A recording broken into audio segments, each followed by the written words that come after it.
We are so glad to have you joining us today. My name is Erin. My pronouns are she, her, and I am the Student Recruitment Officer at the UBC Vancouver campus. Now, we would like to acknowledge the land that UBC has built its Vancouver campus on, which we work, learn, connect, and innovate, is the unceded ancestral and traditional territory of the Musqueam peoples. I'd also like to, I have a few people on screen with me here today that I would like to introduce you to. So we are going to have several current students here today that are going to introduce themselves at the end, and they'll also be here to answer any of your questions. And we're going to do a bit of a presentation. So I'm going to pass it over first to my colleague, Marie. We're going to present, and then at the end, we're going to have tons of time to answer any of the questions that you may have. Hey, thanks, Erin. So like Erin said, my name is Marie Reed, and I'm an engineering advisor from the UBC Okanagan campus. My pronouns are she, her. I would like to acknowledge that UBC Okanagan is situated in the territory of the Syilx Okanagan Nation and their peoples. I would also like to acknowledge that you are joining us today from many places near and far, and acknowledge the traditional owners and caretakers of those lands. So even if you know other people who work as engineers, you might not know all the possibilities available for someone who completes an engineering degree. At UBC, our engineering degree is the Bachelor of Applied Science. In Canada, there is no standard for naming degrees in engineering, so you might find other schools that have a Bachelor of Science in Engineering or a Bachelor of Engineering, but what is most important is to make sure that the program is accredited. So this means that the program meets the academic requirements. So after students graduate, they can work towards their licensure as a professional engineer in Canada. You won't have to worry about that at UBC, as all of our programs that students graduate from will be accredited. So UBC Engineering is one program across two campuses. You may be considering applying to the Okanagan campus in Kelowna or the Vancouver campus. The Okanagan campus is located in Kelowna, which is a 4.5-hour drive from Vancouver or a 1-hour flight. Regardless of which campus you apply to, you'll start your foundational first year to learn about the courses that are the foundation of your degree, such as chemistry, physics, math, and English. The UBC Okanagan campus in Kelowna offers 5 engineering specializations. Students apply for their specialization at the end of their first year of study. There are no caps on the civil, electrical, manufacturing, or mechanical engineering programs at the Okanagan campus. The School of Engineering is very excited to announce the launch of our computer engineering program starting in September 2024. Engineering students who have completed their first year in UBC Okanagan's Bachelor of Applied Science will be able to apply for entry to this new discipline. At this time, we can say there will be a limit on the size of the first cohort, and as with any new program, we want to ensure that we'll be able to provide a quality learning experience, and the best way to do this is to build it with intention. So if you're planning to begin your first year in the Bachelor of Applied Science at the Okanagan campus in September 2024 or later, you can look forward to receiving more information about the computer engineering program throughout your first year. So at the Vancouver campus, there are 14 specializations that are shown here on this slide. Students also apply for their specialization at the end of their first year. At the Vancouver campus, students will go through the second year placement process, which is a competitive process to place you in the programs that you rank. Students at both campuses will learn a lot more about this placement process throughout their first year. We also highly recommend that you plan to start at the campus that you're hoping to graduate from. And that's because transfers between campuses are limited. So now I'm going to pass it over to Erin, and she's going to chat with you a bit about the admissions process. Perfect. Thanks so much, Marie. So now that you all know a little bit more about both of our campuses and the programs available at them, we're going to talk about what you need to get in as an international student. So the first thing to know is the deadline. For students who are studying Canadian curriculum, the deadline to be considered for a first round offer of admission is December 1st. For all other students, the final deadline is going to be January 15th. So it's coming up quickly, especially if you're planning to apply by that by that December 1st deadline if you are studying a Canadian curriculum. Otherwise, January 15th is going to be here before we know it as well. So it is important to get started on those applications as soon as you can. And we recommend applying as early as possible so that you can simply get all of those pieces out of the way. You may come across some things that take longer in the application than you expected. And so this gives you some time to work through any of those pieces. When you do apply, we'll ask for all of your information about you, who you are, where you live, as well as your academic history. You don't typically have to present final grades when you're applying. We're actually going to ask for those later. So you don't need to worry about having final grades available at the time that you apply. Now, the majority of students coming to UBC apply directly from high school to either of our campuses. There's also a few other admission routes that I do want to mention tonight a little bit. So for any of our international students attending tonight, if you are not quite meeting the English language requirements that we do have a program called Vantage College or Vantage One, where you can actually start in your first year of engineering. You would complete your regular engineering courses as well as some additional English courses so that you're prepared to continue on in our second year program. We also have some university transfer routes. So for students that maybe are already studying in Canada, or maybe you're okay with coming to Canada and starting somewhere else first, we do have partnerships with 9 different institutions in BC where you can actually take the full first year engineering program.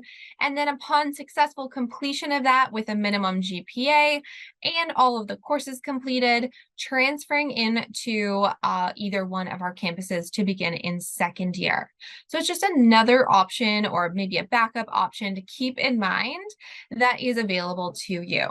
So today we'll be focusing mostly on admission requirements for students entering directly from high school, but in the links that we'll provide, you can find all of the same sort of information as well. So on our website at the bottom, yu.ubc.ca is the website we're going to be referring to a lot today. But you're going to be able to find all of the requirements for you.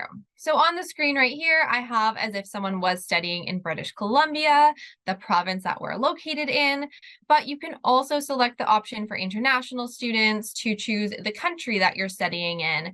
And you're going to want to put the degree-specific requirements selecting Applied Science Engineering.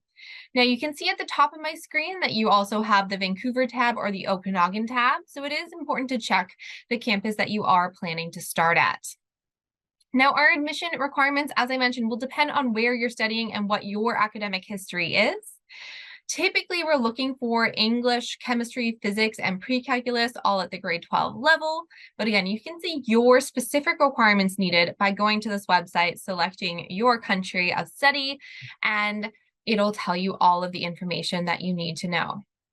Now, what's also important to note is that this is a checklist.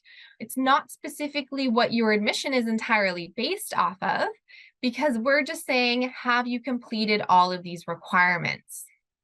Admissions for secondary students will typically be based on your overall average of all of your grade 11 and grade 12 academic courses, your core courses that are related to English, science, and math, as well as your personal profile.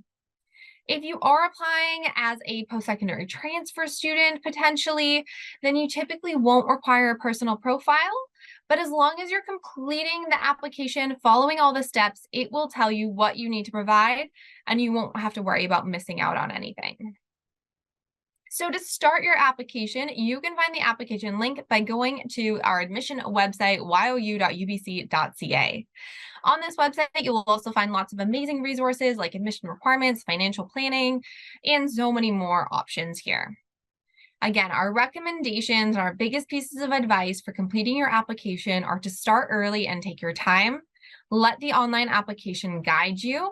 Tell us your full academic history, anywhere that you have studied. If you've gone to other post-secondary institutions, please let us know that as well. Be accurate. Use an email address that you check frequently, because we will be emailing you and you will want to check those emails for any of those important dates coming up. And note down your UBC student number that you receive when you're completing the application. So from that how to apply site, you're going to be linked over to Education Planner BC, or EPBC, you may hear it called for short. This is a general common application for most BC institutions. And so on this site, you're going to start with your applicant profile. So it's really just talking all of the basic information about you, your address, things like that. Once you complete that common applicant profile, then you're going to be able to actually start applying and select UBC as the institution that you're applying to. It'll ask you for a few more pieces of detail about yourself. It'll then also allow you to select your programs that you would like to apply to. So as Marie mentioned, you're applying into the Bachelor of Applied Science degree or the engineering degree. And you are not specifically selecting your type of engineering just yet, or your major, it may be called, where you're from, or your specialization, or your focus. So it depends on, that is all going to depend on your first year completion and everything like that. Right now, you're just applying to the Bachelor of Applied Science degree. You can choose first choice or second choice at either campus. You can choose a second choice at the same campus in a different degree program like arts or science. What's important is that you do carefully consider which program you would prefer as your first choice program, because that one will always be assessed first. Your second choice program will only be considered if you're not eligible for your first choice program. After you finish selecting your programs, you're going to continue to complete the rest of your application and submit it. So once you do apply, be sure to keep an eye on your email, as UBC admissions will tell you what you need to submit and the deadline to submit it. Any official transcripts that are required should be sent directly from that issuing institution to UBC. And again, those instructions will all be in that email, and you'll be able to see that information on your applicant service center. Many students will need to provide proof of English language competency. So if you are completing school in an English-speaking country, if you are completing school in Canada, you may have those requirements met already by completing 4 years of consecutive recognized full-time education in English. But for those of you that don't have that requirement met already, you do need to meet that by February 15th, and there are 8 other ways that you can meet that requirement listed on the website. So that may be something like completing a TOEFL or IELTS exam, but there's lots of other ways to meet it as well. So be sure to look through the website to see the way that you will be meeting that, as it is a requirement for all students. So the next thing I want to talk about is, what is your degree going to cost you? What is that going to look like, and how are you going to pay for it? So UBC devotes more than $30 million annually towards awards, scholarships, and other forms of financial support for international undergraduate students. International secondary students who demonstrate exceptional academic achievement and strong extracurricular and community involvement will automatically be considered for our merit-based awards, as long as you apply by the final deadline of January 15th. Need and merit-based awards are also available through UBC's International Scholars Program. In this case, you won't select which award you wish to receive when you submit your application. Our team will automatically consider you for the awards that you're eligible for. However, for the need and merit-based awards, you do have to have been nominated already by your school or nonprofit by the deadline of November 15th. So that has passed for this year, but if you're currently in grade 11 and watching, then that's something to keep in mind for next year. Our scholarship decisions are made in mid-March to the end of April, around the same time that you can expect to receive an offer of admission. Now, many of our students will also support their tuition by working as a work-learned student, which is a part-time position that you can gain paid experience in a professional setting on campus, or working in a research lab. We also have the co-op program that we'll mention quickly, which you can go into in your later years and is an option to gain engineering work experience while getting paid quite well. You can see a snapshot of what tuition looks like here. So tuition is including the cost of all of your courses. Your consecutive years of school will be very comparable to what you see listed here for first year. And as one of the top engineering programs in Canada, we do have very comparable tuition for international students, especially when compared to other Canadian institutions. You'll also need to consider additional costs like spending money to go out with your friends, a cell phone, a laptop, etc., things like that. So this is really the kind of bare minimum of what you can expect to spend on your first year's tuition and cost of living pieces. But if you go to the website listed here, so you.ubc.ca/financial planning/cost, there is our cost calculator, and that will actually factor in even additional pieces of things that you will need to pay for, or things that you can plan to pay for. Things like I mentioned, like that spending money, getting a cell phone, getting a laptop, getting all set up in Canada as well. So all of that is predicted on there. Obviously, that can change with what your tastes are like. If you want to buy the most expensive thing, that may be a little bit different. But you can get a sense of what all of those fees will be like to get set up in Canada. Awesome. So we are so excited that you're interested in applying to UBC Engineering. There is so much for you to look forward to throughout your degree. UBC Engineering really fosters community. Right from the time you enter UBC Engineering, you'll have support systems like our first year orientations and have the opportunity to get involved with so many different clubs, which is a really great way to connect with your peers. There are also many other ways to find your community at such a big university like UBC through design teams and more than 400 campus-wide clubs. Later on in your degree, you can also customize your studies by choosing to pursue a minor, which is a secondary area of study. This is not a requirement, but will allow you to have a secondary focus if you're interested. You'll also have an opportunity to gain paid work experience through our co-op program, which Erin has mentioned earlier. And that's something that you can look forward to applying at the beginning of your second or your third year. You may also consider going abroad to work, research, or study in your third year. From the very start of your degree, you'll be exposed to hands-on design projects where you work in teams with other first-year students.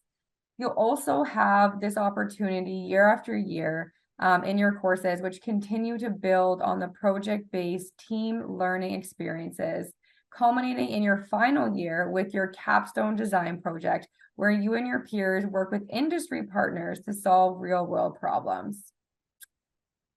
So a lot of students will also get involved in research later in their degree.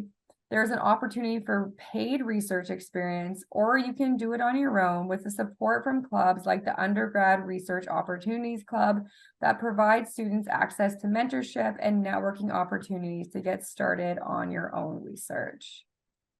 So now I'm going to pass it over to the students that are here as part of the presentation today, and they're going to share a little bit about themselves and their student experience with you. So I'll pass it over to Alkashira to start us off today.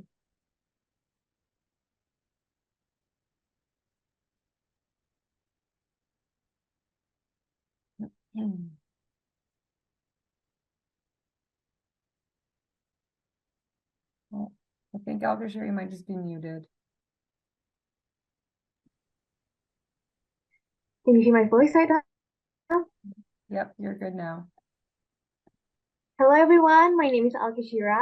I'm currently in my second year of mechanical engineering at UBC Okanagan campus.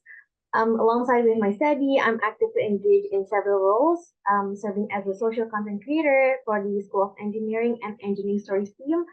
I'm also a marketing director at Muslim Student Association at UBC. I also a research mentee at Euro that Marie has already mentioned earlier. And I'm also a committee member and volunteer at UBC research conferences. So if you want to ask more about how to get your community in UBC or research opportunity, do let me know.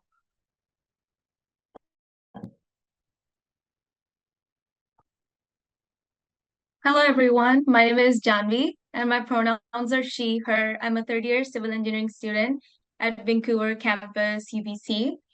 So I have been a part of UBC Smart City. It's the design team under the engineering harvesting group and the UBC third quadrant design team. I'm also a mentor with Women in Engineering Mentorship Program and a publicity coordinator with Civil Club. This is part of the Civil Engineering Department. And I'm also a part of UBC Equestrian Club as a VP External.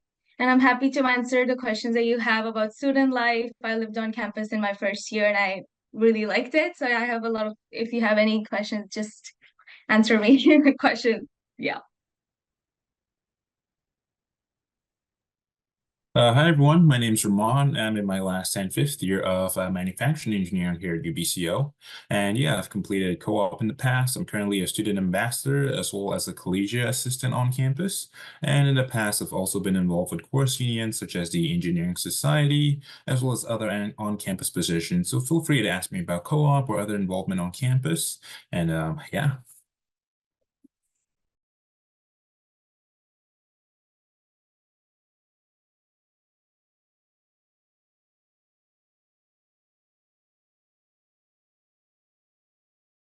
Okay, so the rest of the session today is going to be open for a Q&A for you to get all of your questions about UBC engineering answered. So please feel free. Erin, do you prefer for them to use the Q&A? Yeah, please use the Q&A. Sorry, I'm just trying to show the last slide, but for some reason it keeps closing because we have some great links on there.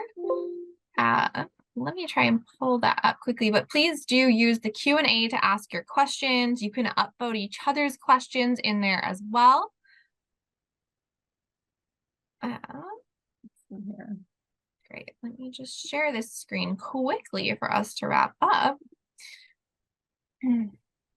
Apologies about that. I don't know why it closed on me, but we do have some great resources here. So as you are thinking about any of your questions to ask in that Q&A, I just want to quickly mention some of the resources available to learn more about UBC engineering and find out more information. So wildU.ubc.ca, we've told you about that site many times today already, so it is definitely a great resource to check out.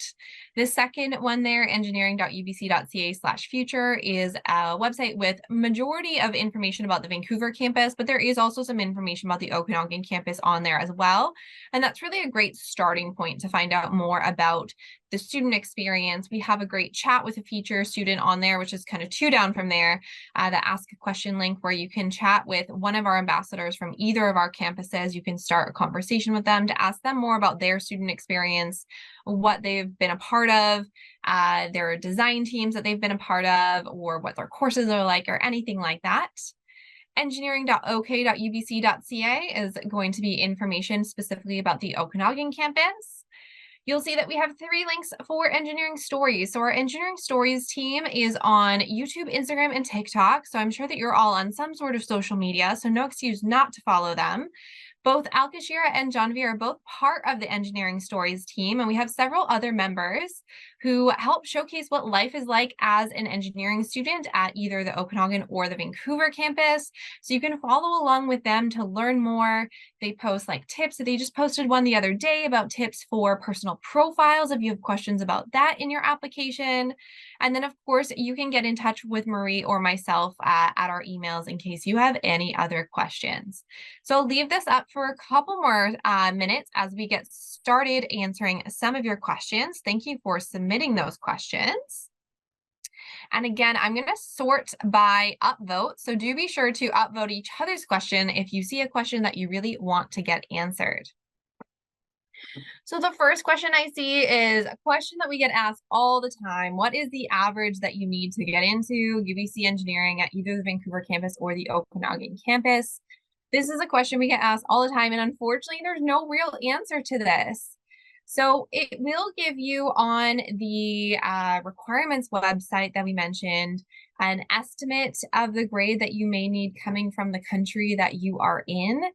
However, it is competitive, and we are looking at you compared to the rest of the students applying to engineering that year. With engineering, again, like I mentioned, we look at your overall average of all of your academic courses. We look at your core academic courses that are related to English, science, and math. And then we're going to look at your personal profile as well. So we're looking at all three of those pieces to see, are you successful academically, but also are you a well-rounded student, and have you done, who are you outside of the classroom, and all of those sorts of pieces. So we don't have a specific grade to let you know about, but we are looking for top students. It is a competitive program. We do recommend, if you want to go into UBC engineering, I would recommend applying to both campuses and then considering potentially that engineering transfer program as well. If you're really set on pursuing engineering at UBC, that would probably be my suggestion of a backup option for you. All right. If I wanted to do a semester of my engineering degree overseas, what is in place or how to go about doing that? Did anyone on the panel here participate in the coordinated international experience? No, hey? All right, no problem. So I do want to mention our coordinated international experience, and I am going to plug Engineering Stories again because Jane from our team has participated in CIE, which is the coordinated international experience. It's very unique to applied science because we have partnerships with other top engineering institutions from around the world. So you can go abroad, study at another top engineering institution to take some classes, but you'll also get to explore the culture, meet other people, travel around, especially if you're in somewhere like Europe where it's easy to get around, and you can take some of your engineering courses there. So we have a really great program. There's also the opportunity to get funding to go to some of those institutions as well. So you're not paying for it all out of pocket. You're paying UBC tuition to go abroad. And it's just, really cool opportunity. We have more information about it on our Engineering Stories channel to check that out. You can also message the team on any of our channels to chat with Jane more about what that was like. And if you go to our Ask a Question, we do have some ambassadors that have also studied abroad.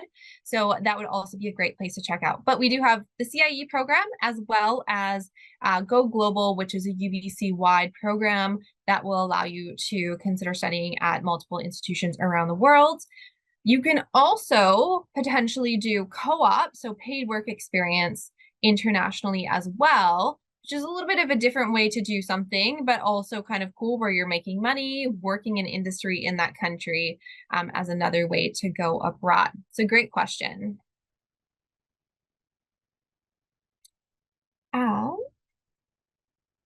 Just checking the questions. So thanks for sending in all of these great questions so far. So there is a question about a double major in arts. How does that work? That is also a great question. Is anyone here, no one's here doing a minor or considering a minor in anything on our student panel? No? All right. So there is an option to do minors at both campuses, which would be a secondary area of study where you're taking some additional courses. You can also do a double major in arts at the Vancouver campus. So you're still going to apply into the Bachelor of Applied Science degree. And then during your first year is when you can apply into that double major. It will extend your degree by about a year at least, maybe a little bit more depending on how you spread out your courses. And it will allow you to get a degree. You're going to graduate after 5 years or so with a degree both in the Bachelor of Applied Science and a Bachelor of Arts. So it's totally up to you if that is something that you are interested in. Again, if you go to our Ask a Question website, we have ambassadors that are part of the dual degree in arts. And so you can do that. So that is an option to check out to talk with those students, but you're also welcome to send me an email if you have any other questions about that. The best part is you don't need to worry about that until you're at UBC studying at the Vancouver campus. And then that's something that you can investigate whether you want to do a minor in arts or maybe you want to do the dual degree with that. All right, I'm going to break away from the questions that are coming up right next because I do want to ask a few questions to our panel. So what I do want to know from our panel, and I'm going to ask each of you this question, is what was most surprising maybe for you coming to UBC engineering? What were you not expected or pleasantly surprised by? Or what is your favorite part maybe? John V, do you want to go first? Yeah, I can do it. So I moved from India 2 years ago now, and the surprising part for me was looking at people from all over the world and in together in one place, and everybody is, especially in engineering, everybody works together. So I sit in my design studio for civil engineering students, and everybody's working towards one thing, and from all over the places. My friend group is very big and different. I think that was the most amazing part for me. I really like that. Just to have all the cultures together in one place. I think that's really cool. Yeah. Thank you. Yeah, and UBC is still ranked as one of the most international universities in North America, so I think that definitely speaks to that piece as well. Alkashira, do you want to let us know what maybe pleasantly surprised you about UBC? So the most thing that I like being an engineering student at UBC is firstly, UBC campus is known for its like stunning natural surrounding, and I like how modern the facilities are, and we have well-equipped labs, libraries, and collaborative spaces, and it's really support our learning. Also, I love how UBC offers various support services, including like career counseling, like academic advising. We have a nice and great academic advisor in UBC. And UBC also is a research intensive university, and we offer like a chance to engage in cutting edge research project, and this can be particularly exciting for those who are interested in pushing the boundaries of engineering knowledge. Awesome. Thank you. And Ramon. Yeah, I think for me, might actually be split into two parts. So, academically, I think one of the things that kind of surprised me a bit was how hands-on, I guess, engineering in particular was. Like right from first year, there was quite a bit of hands-on classes. Like we were getting right into CAD design and everything, which I found to be pleasantly surprising and pretty cool, I thought. And non-academically, I think the thing that surprised me most about UBC Okanagan in particular was just the views. Because I grew up in Beijing, which is a pretty big metropolitan city, so I was used to seeing skyscrapers everywhere. But over here, it's just a great view. You can see really far into mountains, which I found to be really cool. But yeah, that's it for me. Awesome. Thank you all. All right, I'm going to jump back into some of those Q&A. So the next question that I'm going to answer is asking, so again, you would be applying into the Bachelor of Applied Science. You wouldn't be selecting your program yet, but the question is, can you be admitted without having completed chemistry at the grade 12 level? So for the Vancouver campus, you can be admitted with one of chemistry or physics. We do recommend having both if you can, but you can be admitted with only one of those if you are otherwise an outstanding student. So you definitely can still apply, and we will still assess you for admission, and then we'll consider you for admission as well. But if you are able to complete chemistry at all by the end of grade 12, then that's always recommended. For the Okanagan campus, you would need to have both chemistry and physics completed. All right, so being a transfer student, completing a first year of a degree already, when do you specify your program is the question. Marie, do you want to answer that question? That's great. I actually was just typing the answer, so that's perfect. So transfer students will be able to complete their second year placement process once they've been accepted into their program. So once you've been accepted, you're going to receive all those details depending on which campus you have applied to. Like I said earlier, at the Okanagan campus, mechanical, electrical, manufacturing, and civil engineering actually don't have any caps. So you're just telling us which one you would like, and you're guaranteed a seat in those programs. The computer engineering, our new program at the Okanagan campus, will have a limit on the first cohort, so that will be a competitive process. At the Vancouver campus, that second year placement is a competitive process where you're going to rank the programs that you're interested in once you have received and accepted your offer. Perfect, thanks. The next one I'm going to ask to you again, Marie. So question about accreditation. What kind of accreditation is it for applied science engineering degrees, and is it recognized by both Canadian and US companies? It's a great question. So our degree is accredited through an organization that is like a Canada-wide organization. So we have people coming in, they make sure that our programs are meeting the expectations. And again, we are both accredited across both campuses. So both programs are equally prestigious and accredited. Yeah, this is recognized, like accreditation is recognized as being a UBC program. We're recognized internationally for our programs. And that is going to be recognized internationally as well. And we are officially recognized through, it's called the Washington Accord, which is an agreement between Canada and the US. So we aren't officially ABET accredited, which is the American accreditation, but we are accredited through the Washington Accord, which gives us the equivalent of that accreditation in the US as well. So yes, you can go abroad to work. We have students and alumni that are working as engineers literally around the world, doing super cool things. One of our students, we have a video on the Engineering Stories, a YouTube channel from a couple years ago, is a civil engineering student that was actually working on the redesign of the FC Barcelona stadium, and this, not just the stadium itself, but the whole community around it, doing that work as a project manager there. So really cool work that our students get to do. And like we said, it is accredited in Canada, and then through Washington Accord is recognized in the US as well. Question about the application. I've learned that one of our references needs to be one of our grade 12 teachers, but that they're still eligible to be a reference teacher when they taught us in grade 11, but it was a grade 12 course. So yeah, what we're looking for is really a reference that can speak to your activities that you know from school. So on the you.ubc.ca website, there is a section all about the personal profile, and that speaks to you about what your references need to be. They don't need to provide us with a reference letter. You're providing us their contact information so that if we have any additional questions, that we can get in contact with them about the activities that you have shared with us. So it doesn't matter what grade level you were in when you took the course, but definitely if it was a grade 12 level course, then that's totally fine as well. We're really looking for someone from your school setting that can speak about your activities. So that would totally be fine to use that teacher.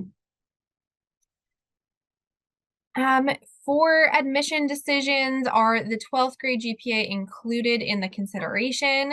So as was mentioned by another student here, thank you, we look at your grade 11 and grade 12 results. So we're going to use what is available at the time of assessment.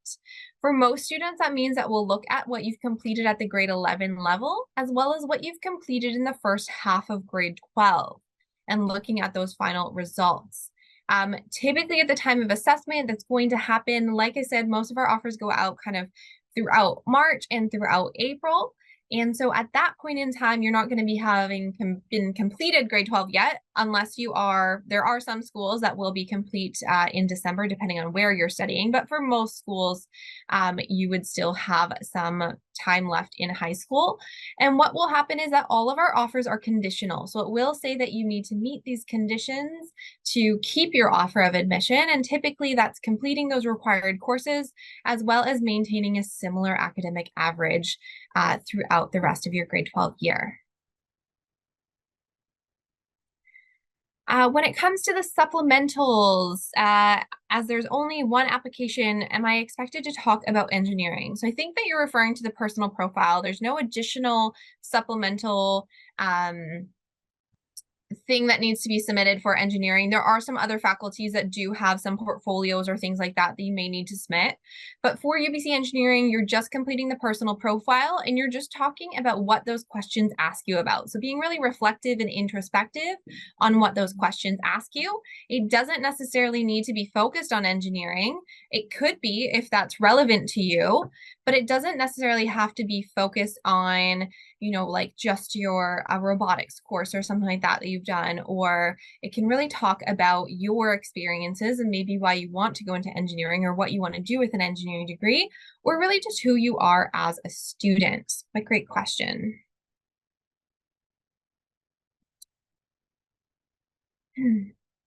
So another question, in my country, 11th grade is the last one for high school. Can I present the missing 12th grade courses after the deadline? So I don't know what country you're in, so I can't answer specifically, but I would look at the requirement site and we are going to tell you exactly what it is that you need from your school in your country for admission purposes. In some cases, that does mean maybe completing some higher level education in order to complete those courses. Depending on what you mean for the deadline, so you definitely don't have to have all of your courses completed before you apply, but there will be a deadline that you have to have those courses completed by, and usually that's having your courses completed by the end of June. So definitely check out our website or send me or Marie an email that we can look into that further for you to give you the specifics for you. All right, I'm going to jump out of the Q&A. There's lots of great questions in here, and we are going to try and get to all of them today. But I'm going to ask another question to our panel. So a lot of you talked about getting involved in things on campus, finding your community. What was maybe when you were a first-year student, the one thing or your best piece of advice to find your community, find your friends, meet other students at a new campus where maybe you didn't know anyone before?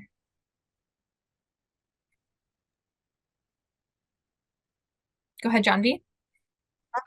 Okay.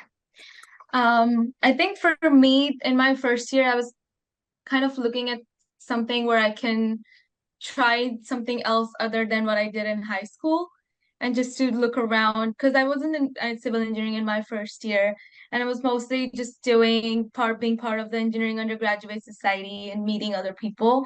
So I think the most part for me basically was to try something else that I didn't do in high school. So and now I'm part of the equestrian club, which I'm not good at horse riding, but I want to try and I want to learn it. I think that's a really good opportunity for me to just get out of my comfort zone, meet new people from other faculties, and just, yeah, I think that was the most thing that. Awesome.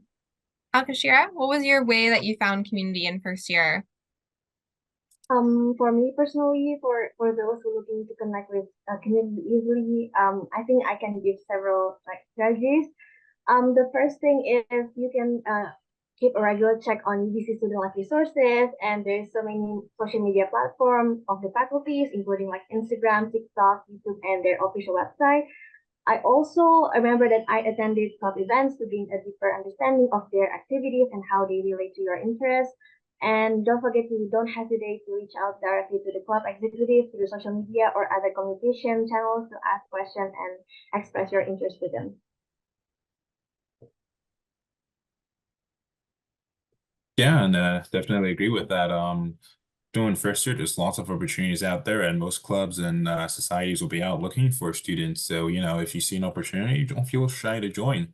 Yeah, I just say that. Don't think that, don't think that maybe just because you're in first year, they might not accept you, and give everything a shot and see what you like and what sticks.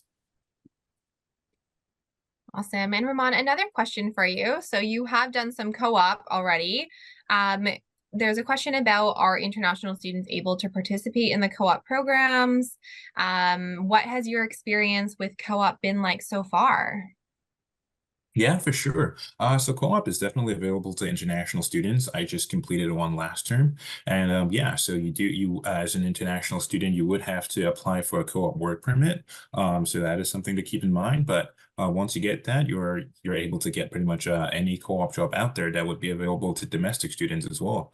It is a bit competitive in my experience because you are applying for a job essentially after all, so you do have to keep that in mind. But many people I know have also done co-op as well, so it's definitely doable. It's a little competitive, but it's definitely doable, and I found it to be a really rewarding experience, so I would recommend it. Awesome. I see there's a question, it's near the bottom, but I thought it'd be a good one for everyone attending to hear, and that's question if they're wondering if the personal profile and academic profile equally weigh in for admission. And I know we get this question a lot, and I just wanted to say, like, the personal profile is definitely just as important as your academic profile. You want to make sure, like Aaron mentioned earlier, that you're taking the time to write that personal profile and think about the answers to your questions. So there is some depth to those answers. Like Erin said as well, they don't need to be directly related to engineering. The purpose of that personal profile is for us to get to know you, or for UBC to get to know you. We really would love well-rounded engineers coming in. And so we're very interested in learning about what makes you you, and what has made you resilient, and what has made you creative and be able to design amazing things for after you graduate. So definitely take the time on that personal profile, because it is very important.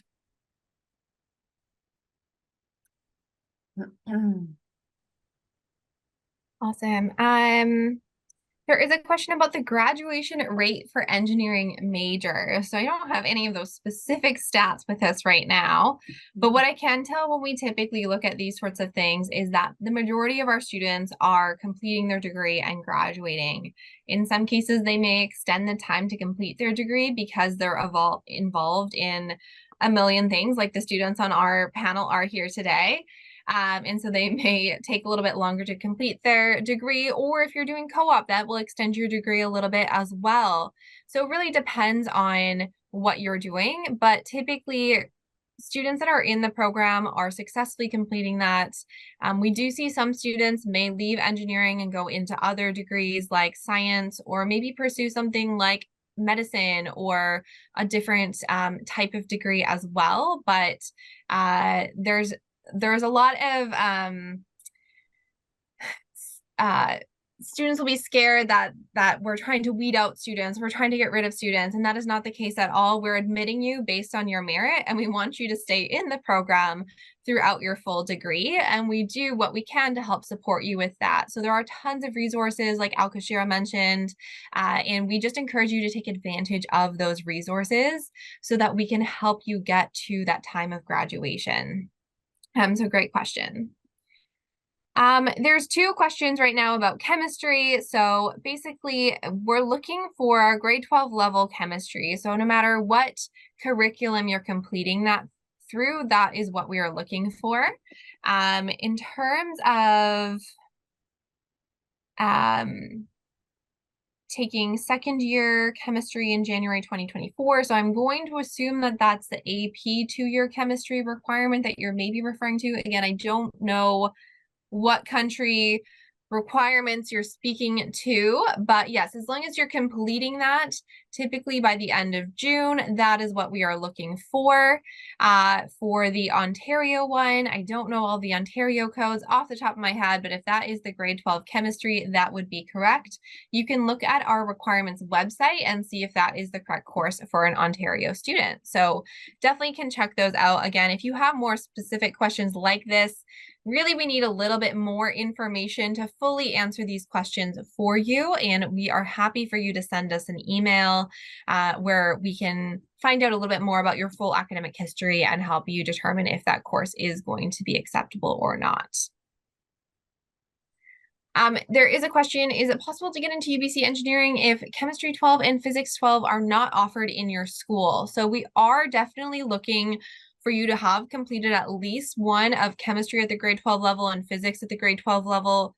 Again, depending on your curriculum, that title may be a little bit different. It may be called something else. So do check our website for those requirements, but it would be something that you need to complete, whether that's at your school, whether that's through like a dual credit program, whether that's through an online course. It is something that would be a requirement to come into engineering.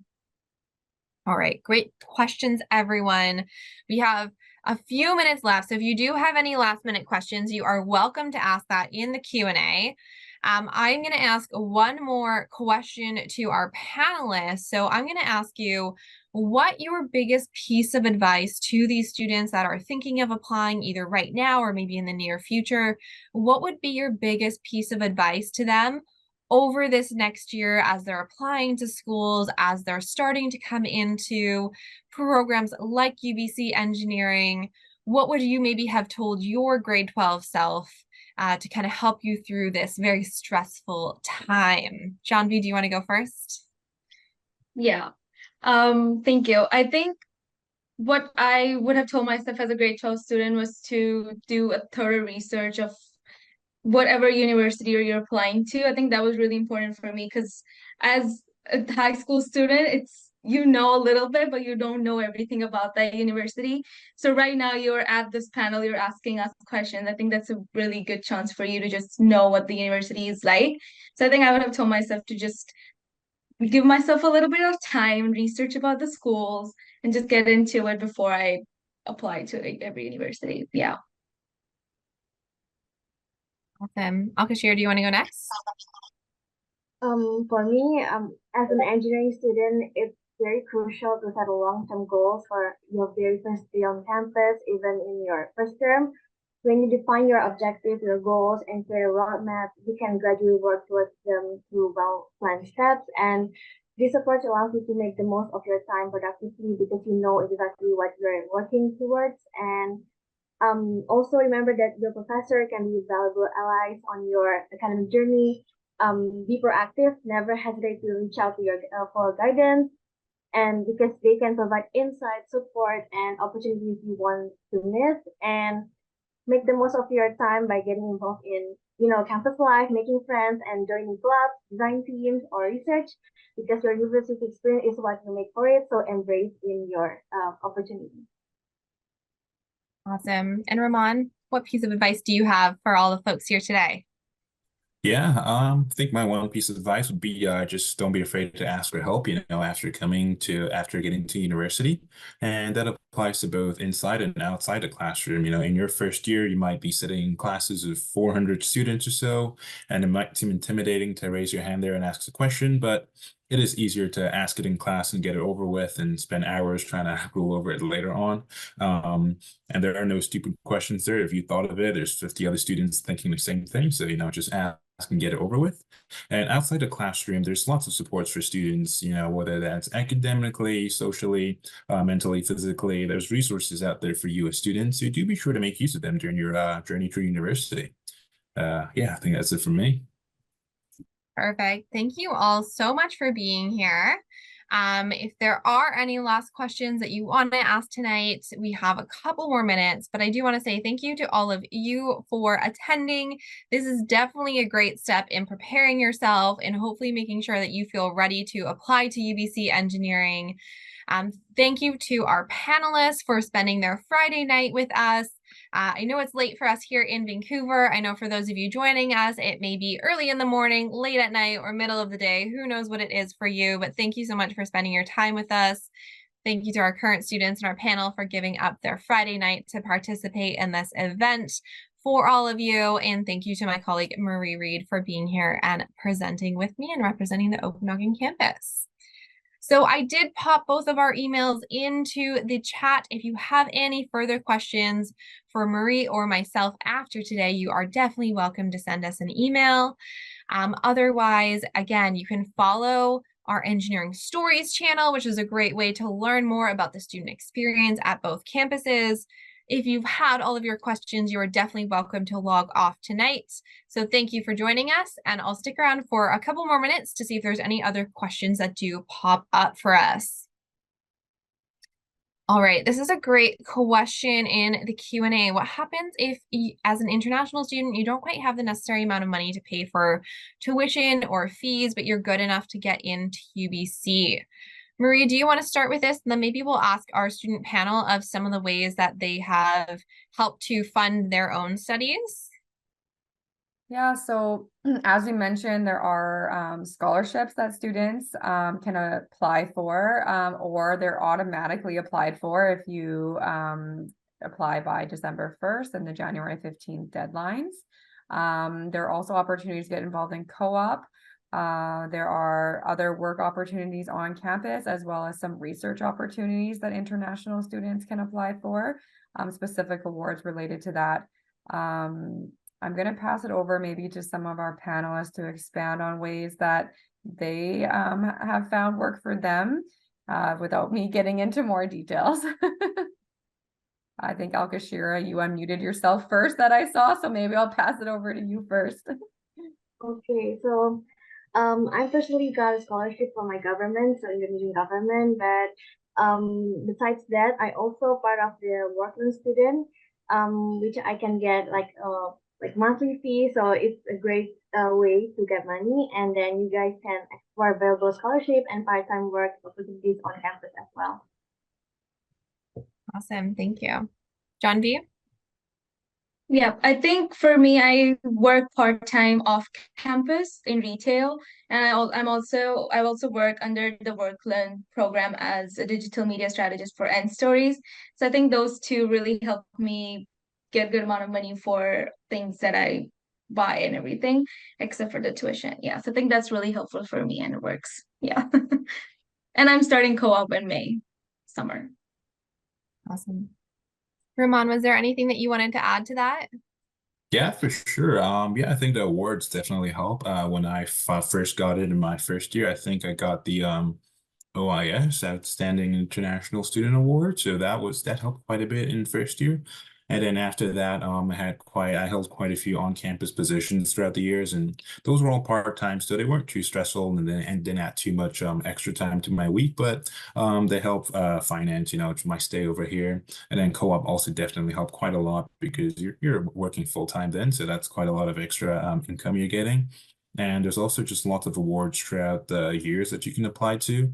I think recently I also got the I forget the full name, but ICIA International Student something award. Sorry, I forget the full name.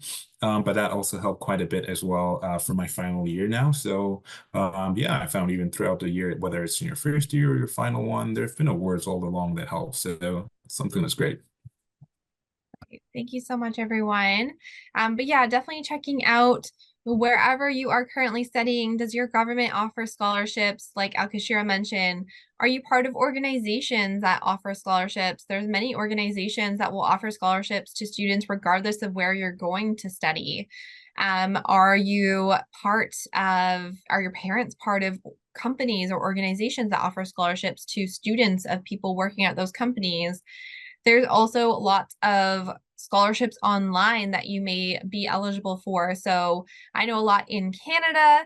There's not as many in Canada for international students, but there may be external scholarships in the country that you're currently studying in that will actually help support you to study abroad as well. So there's lots of different ways. It does take some work on your part to find all of those scholarships sometimes, but that's definitely a great way. If you are able to pay for tuition typically, but if you ever run into a bind where maybe you thought you had enough for the year and you run out of money or something like that, UBC is also really great at having some bursary opportunities for students who are in financial need situations as well. So really reaching out to our team, our enrollment services advisor, who can help you out with financing your degree, learning more about those pieces, is also a great resource once you are a current student here as well. So we would love to give you all the money in the world. We only have so much. As I mentioned, we do actually award about $30 million every year. So there is quite a bit of money to go around, but not enough to pay for everyone every year.